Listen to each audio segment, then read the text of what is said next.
My name is Mila Patawa, and this is my reflection video on my ICT integration into classrooms, specifically for my grade 3 class that is learning English home language. And I'm doing this video, or my reflection video, for my module of computer integration into the classroom. The topic for the lesson that I have chosen is reading comprehension, and I've added a little theme with it, which is a day at the Kruger National Park. The lesson is designed to help my students improve their reading comprehension while using technology to make the lesson just a little bit more interesting, interactive, engaging, and fun. The topic I have chosen for my lesson is reading comprehension, and I've given it just a little bit of a theme called A Day at the Kruger National Park. The lesson had 3 main learning objectives, which are taken from Bloom's taxonomy. The first being to identify important information in the passage that we have read together. The second is that they need to answer comprehension questions using evidence from the text that we had read together. Thirdly, they need to create a digital response to demonstrate that they understand the content of the work or the content of the story. The lesson was divided into 3 phases, namely the introductory phase, the development phase, as well as the consolidation phase. In the introductory phase, I had the kids watch a YouTube video of the Kruger National Park, showing all the different animals that are there. We also used the PowerPoint slide in which we illustrated these different animals that they saw, including the different people who work and who operate in the Kruger National Park, and added a list of new vocabulary that describes the people as well as the animals. The purpose of the activity was to activate the children's prior knowledge, as well as to explore new vocabulary words that the children will encounter in the reading passage. The learners watched a video, observed pictures, and also participated in a small classroom discussion in which they predicted what the story would be about. I believe this activity was successful because it captured the attention of the learners, it encouraged them to participate in the class discussion that we'd had, and it also prepared them for the reading activity we were about to do. Using the videos and the pictures really helped to support the learners who learn visually. It also helped to make the kids familiar, if they were unfamiliar, with some of the vocabulary words through seeing what they actually are. Phase 2, which is the development phase, is where the learners and myself, their teacher, read the reading comprehension passage together. We then answered or spoke about some of the unfamiliar words that we found in the text, as well as answering comprehension questions about the story itself. Learners then completed an interactive comprehension quiz, which they did online through WordWall. This quiz enabled them to get immediate feedback about the mistakes they have done in the text or in the quiz, allowing them to correct their mistakes and to see where they understand and where they do not. I believe the activity was successful because it encouraged the children to think critically and to also use evidence from the text that they had just read to answer questions. It also promoted the skill of collaboration through the discussions that were had, and it increased learner motivation to participate in the class through the activity that was had because it was interactive and enjoyable.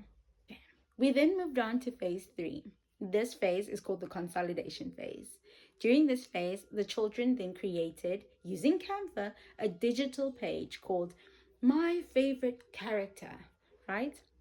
On this page, they created a digital image, put in descriptive words, as well as wrote 2 full sentences describing why this was their favorite character and their favorite characteristics. Learners then emailed that work to me, the teacher. I displayed it huge on the projector whilst they presented to their classmates their beautiful work that they had created themselves. I believe this activity was a success because it allowed learners to apply what they had learned whilst developing skills in them, developing creativity, their communication skills, as well as digital literacy. The ICT tools that I used were Microsoft PowerPoint, Canva, WordWall, as well as YouTube. Each tool was selected because it supported the lesson objectives as well as encouraged an active learner participation in it. Technology didn't just replace the old teaching methods, it enhanced the ability for the students to learn and to understand the work. Using the SAMR model, I would classify the PowerPoint, the YouTube video as augmentation. And this is because the technology enhanced lesson through using visuals and multimedia and animation to make it more interesting for the learners. The word wall comprehension quiz would fall under modification under the SAMR model.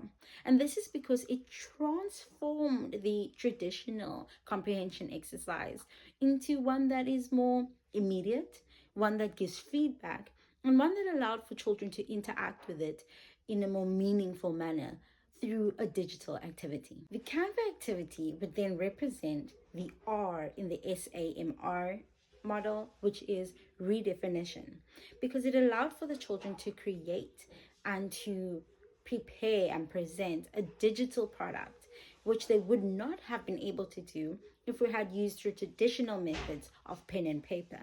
This allowed the children to express their creativity through creating art and using words and using descriptive words and presenting all of this work to their fellow students.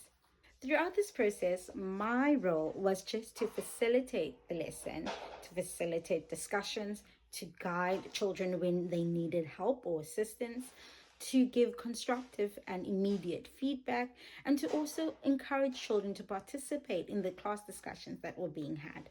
The learner's role in this activity was to actively participate in watching, listening, reading, answering of questions, and creating their own digital responses. The lesson was learner-centered and encouraged collaboration, communication, and independent and critical thinking. I believe that overall the lesson achieved its objectives. The learners were a lot more engaged and participated more into the lesson. And the use of those ICT tools encouraged and created an environment in which they could be more active and participatory. If I were to do this lesson again, I would perhaps include more opportunities for the children to work together in groups or in pairs, perhaps with the Canva activity that they were doing, because this would create more opportunities for them to explore collaboration as well as peer learning.